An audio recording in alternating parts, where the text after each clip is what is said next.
right, welcome back. Welcome back to, we made it to 3 episodes. Welcome back to episode 3 of the Mackin Show.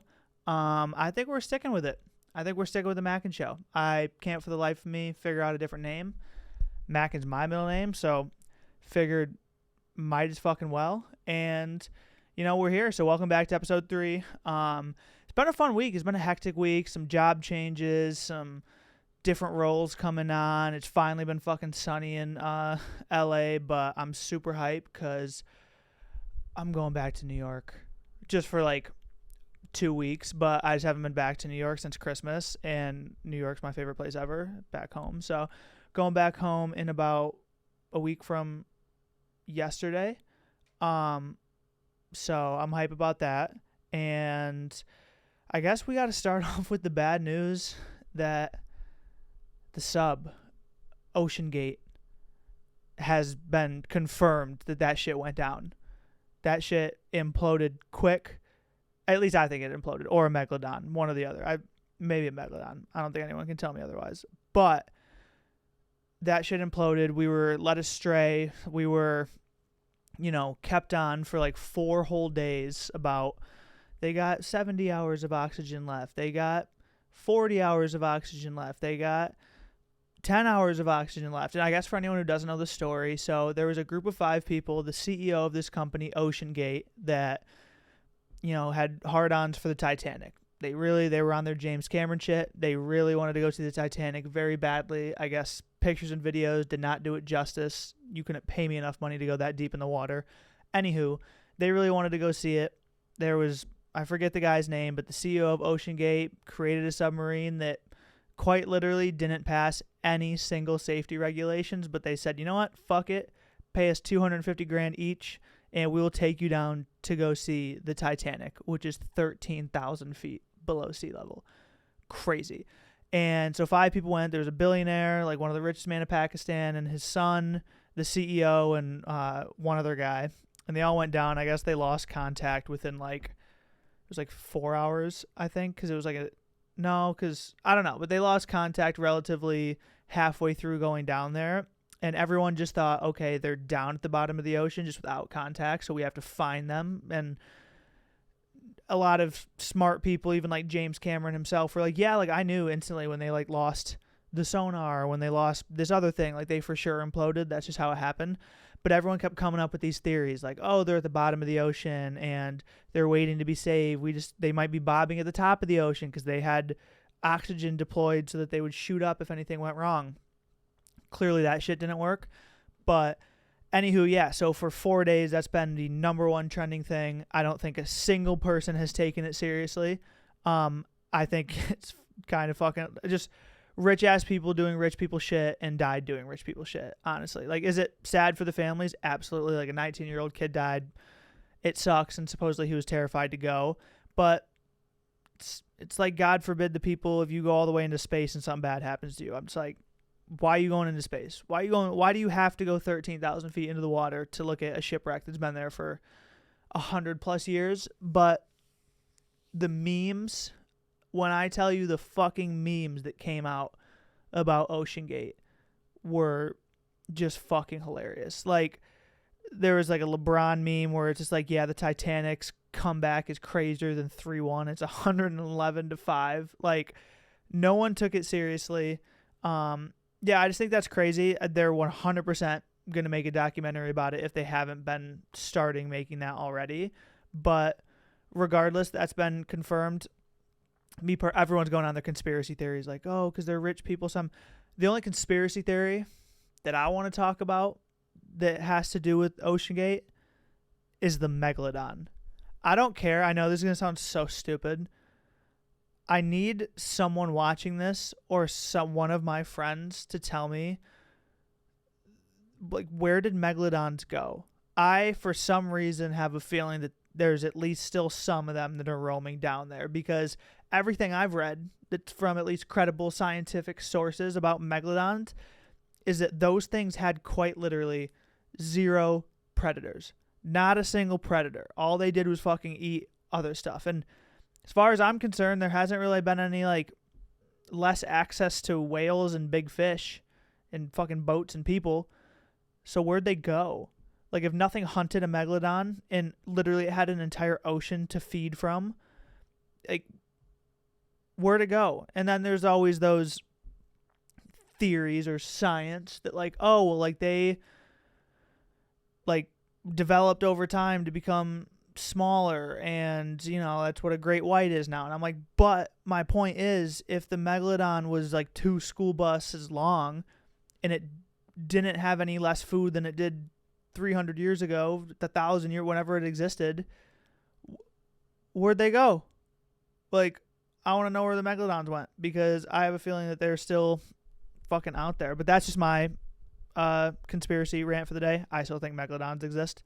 Call me stupid, but shit, people think lizard people run this world. I think mine's at least a little less crazy than that. So there's that. But the lizard people did, in fact, have a dope-ass fashion show. And what I mean by that is Pharrell just debuted his line, because he's the creative director of Louis Vuitton now, and he just had his fashion show in Paris, and they just debuted all his looks. The fucking lineup there was crazy. There was Jay-Z, Beyonce, Pharrell, obviously, Kim Kardashian, Zendaya, Lewis Hamilton, and just the list. There was so, like, Offset, Quavo, so many fucking stars went to this fashion show, and I thought his shit was dope. His kind of looked like, I'm trying, like, something like blurry stuff. Like, I'm trying to figure the word for it, but I don't, like, just some blurry motion, but with the Louis Vuitton symbols.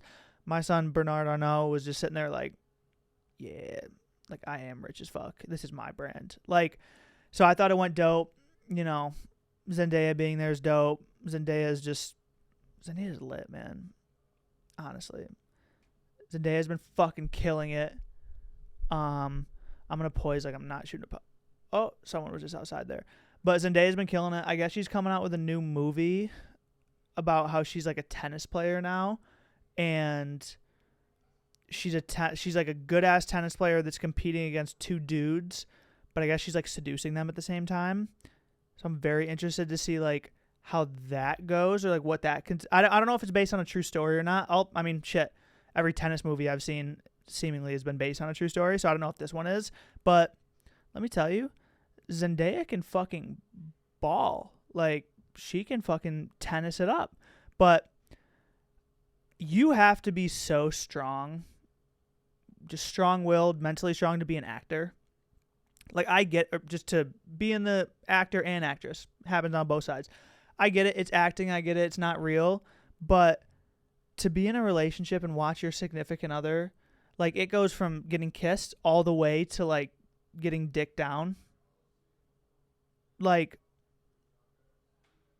that's crazy. My son Mark's leaving while I'm shooting this. I don't know if he's gonna see. Peace out. They're leaving to Connecticut. But yeah, to be an actor or actress, like, you have to be very, very strong mentally to, like, have your significant other on screen, like, making out, fucking, whatever it is, like, they're co-stars, but it's acting. I don't know if I'm built that way. Maybe for the bag it's different. Maybe once you get that rich, like, I'm sure Zendaya for this movie's making, I'll say, minimum $30 million. So, like, it truthfully is just a job, but regardless, you got to be a different cat to be able to have that happen. There's just so many people talking outside. But regardless, Chris Paul, honorary wizard. We love to see it. NBA went up, not really in flames. It wasn't really that crazy. But so Bradley Beal got traded to the Phoenix Suns.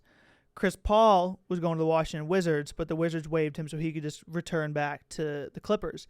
It was just announced yesterday that supposedly Chris Paul is headed to the Warriors, and they're sending Jordan Poole to the Wizards. Do you know how fucking pissed off I would be? Like, I truthfully love Washington, D.C. Been there a handful of times. Awesome place. We're practicing. I don't know if she thinks that I'm, like, shooting a podcast or not. Heidi's just doing Heidi stuff, and Mark's just out there. They're chilling. Such a cute couple. Married couple. But anywho, Washington, D.C. is awesome. They got the Smithsonian's, they got the zoo. Like, I've always had a good time watching it, but imagine making, like, I think he just signed like a $200 million deal, Jordan Poole. Imagine like having that deal and then having them be like, yeah, you're going to DC. Like, we're going to have you live in Silicon Valley and give you $200 million, but you're going to Washington, D.C. now. Like, imagine that. That's got to be crazy if you think about it. So that's latest in NBA news. Draymond Green waived his player option, so he's becoming a free agent. And not that I think he's going to leave the Golden State Warriors. So, yeah, Mark just looked in here and did Casey's talking to himself. I absolutely am talking to myself, and I could talk to myself for years. So we're going to continue. Like I said, I know this is off topic again, but we got this beautiful podcast room in this beautiful office, and we're going to put it to use. Like, this is our first D'Amelio office podcast, The Mackin Show, and we're going to produce a ton of others, but this one's mine. It's my baby, and I fucking love it. So shout out to Mark. Hopefully, you know what? He'll be a guest on one of mine soon. I got a million questions for that man. But no, regardless, that's what's going on in the NBA world. Also in the combat world, and maybe not necessarily the real combat world, but supposedly Elon Musk and Mark Zuckerberg are both 100% agreeing to fight each other. So what happened was, Mark Zuckerberg, if you don't know, been doing jiu-jitsu and posting videos about it here and there. Like, he's honestly, I'm not ashamed to admit it, he's probably better at jiu-jitsu than me. And Elon and him went back and forth on social media about like, oh, like, let's do a cage match. Supposedly Dana White reached out to both of them, and both of them told Dana White, like, I'm dead serious about this cage match. I'll do it. Do I think it would ever happen? No, because God, they're investors, they're advisor. Yeah. Stop being pussy. Just like, they're going to fight each other. Neither of them are going to die. Like, let's be real. And it would supposedly the number one most viewed pay-per-view fight of all time, number one most watched cage fight or fight in general was Conor versus Floyd. This would whatever is above quintuple. This would 5 times 10, like, the amount of views it would break the TV. Like, I think this would be one where, unless you were in person and tickets there would also be like $1,000, that it would just be ridiculous.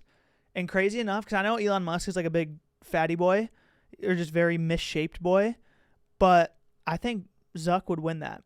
I really, really do. I feel like there's nothing athletic about Elon Musk. Like, if you saw that picture of him with Ari Emanuel on that boat, his body, and I'm body shaming Elon Musk, okay? I'm body shaming Elon Musk. I don't give a fuck if he's the richest person in the world. That man's body looks weird. And Mark Zuckerberg would just beat that ass, in my opinion. And that's just rich people shit.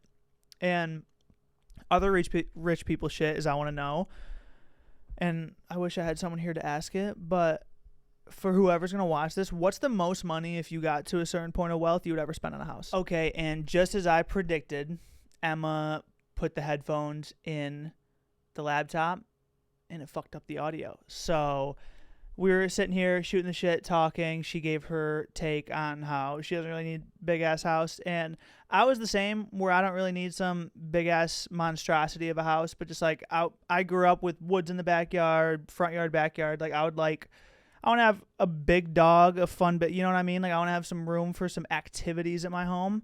So yeah, but $200 million on a house I think is fucking insane. I wouldn't personally do it. And yeah, it just shows that crazy just point of wealth that people fucking get to. I'm trying to think where I got, because we just filmed like another 20 minutes of this with no audio. So I'm just trying to regain my thoughts on what we were talking about. I said beats seem to be chill.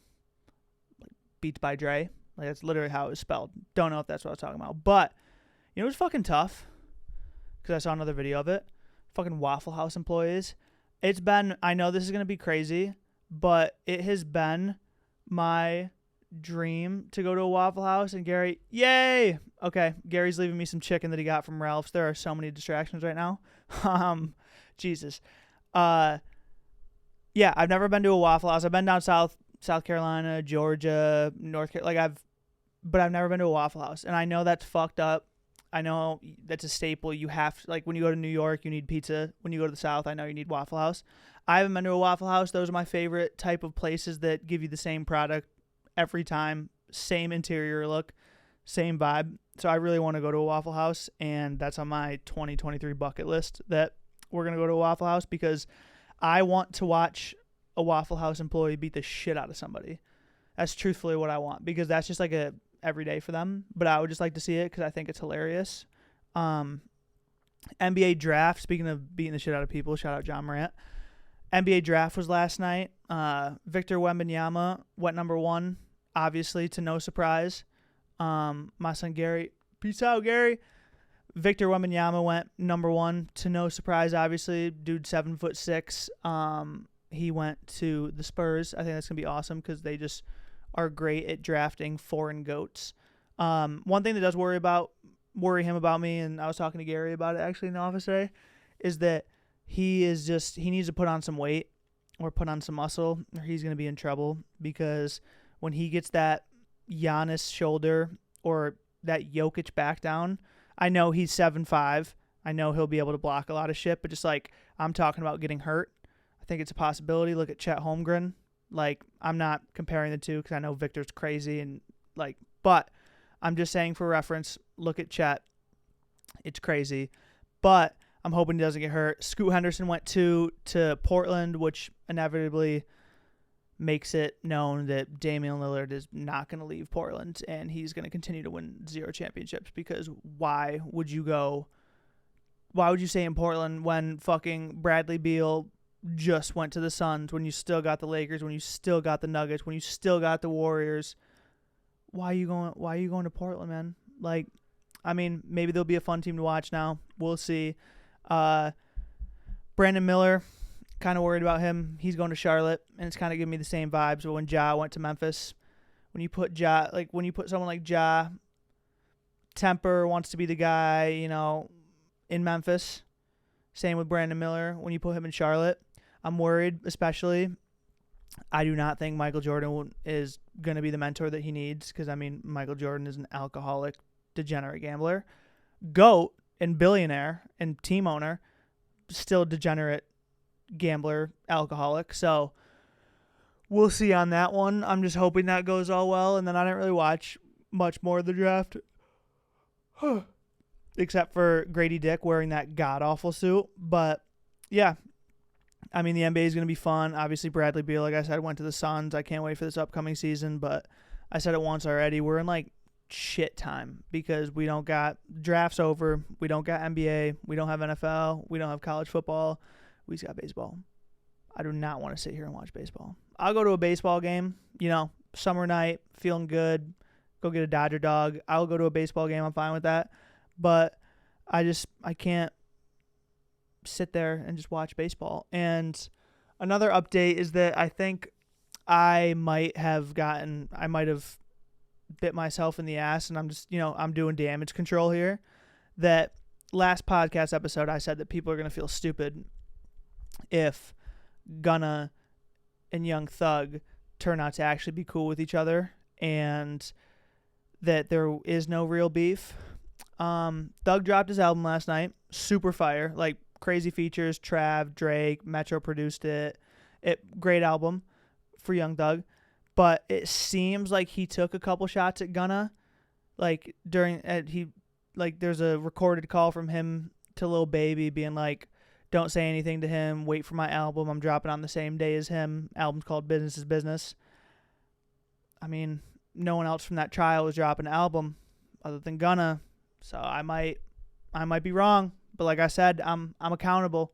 I'll say when I'm wrong. So they might not be boys. Well, obviously a lot. Prison will change you. But, they might not be cool with each other.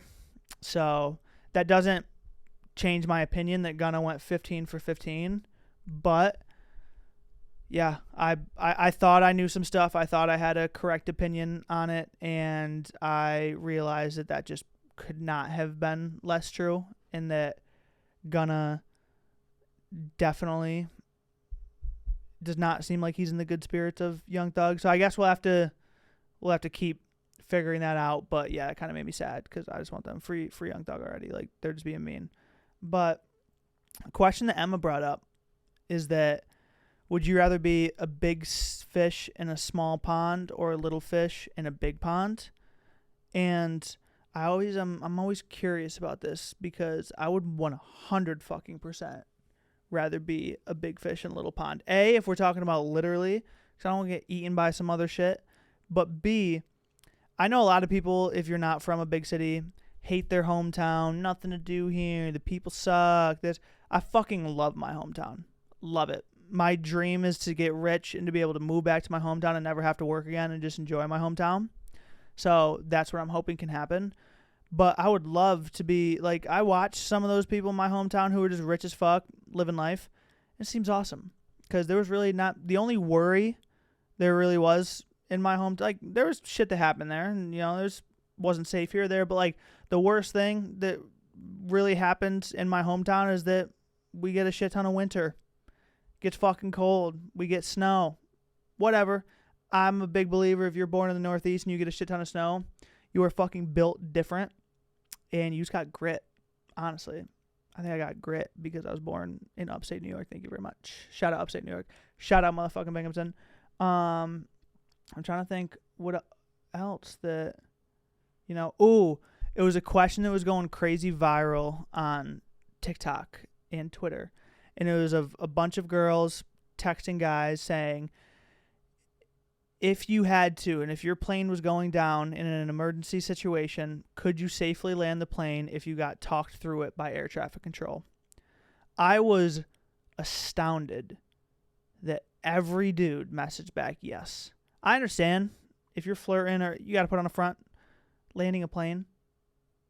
Really? I'll be the first to tell you I am not going to be able to pilot. I'll try. I'll go up there and try, but I'm going to be the first one to go. I'm going to try to crash into some water. Maybe we can just jump out and swim or end up like that submarine. I don't know. But I could not safely land a plane. Could not, even with the help of air traffic control, because I would look around. I would get far too fucking stressed and scared, and I would not be able to land that plane. I don't think they could land that plane. And that's just me personally. So I guess we'll have to see. We won't have to see, because when am I going to be behind the fucking wheel of a plane? Never. But no, I'm trying to think of just more really updates I have. That's kind of really about it that we were talking about. Ooh, last question was, what's the biggest animal I think I could beat in a fight? And I feel like any animal that I could like choke out, or at least like get in a chokehold and then go from there. So like, if it's not gonna kick me, I'm trying to think. Like, certain people I hear like black bear. No, I'm not beating a black bear in a fight. It's just not happening. I'm like, maybe like a mini horse, maybe. But I want to ask that. What's the biggest animal you think you could beat in a fight before like it's beating you? And maybe a manatee. They don't really do much, but they're in the water, so it's tough. Just like beat the shit out of it. I don't know. But yeah, that was a really fun question to like really have to sit there and think. I might have to put some more time into it. But yeah, I'd say manatee or a horse, in my opinion. And other than that, I'm not really 100% sure what animal I could beat up. But no, regardless, I'm just like, those are really all the topics I had for today. Next episode, I believe we are actually going to have our first guest. Just going to be start out with people in our office having fun conversations. Maybe we'll test how to co-host. Maybe we'll see who I'm vibing with. But anywho, you know, you're not going to start a podcast with the greatest set and the best structure. You know what? We're all going to grow together, whether it's the first 10 people who view it or the first 100 people who view it, whatever. I just hope you're entertained. I hope you like the opinions, and it's only going to get better. It's only going to get a little more organized. We're going to have fun segments, awesome shit to talk about, and I love the podcast studio. I love chilling here. This is my little zen place, you know. I could talk for hours. So, episode 3. Didn't think we'd get here, but we did. And I can't wait to do 100 more episodes. But regardless, I thought that was fun as fuck. And I can't wait to see you in episode 4. But regardless, have a good-ass weekend. Peace.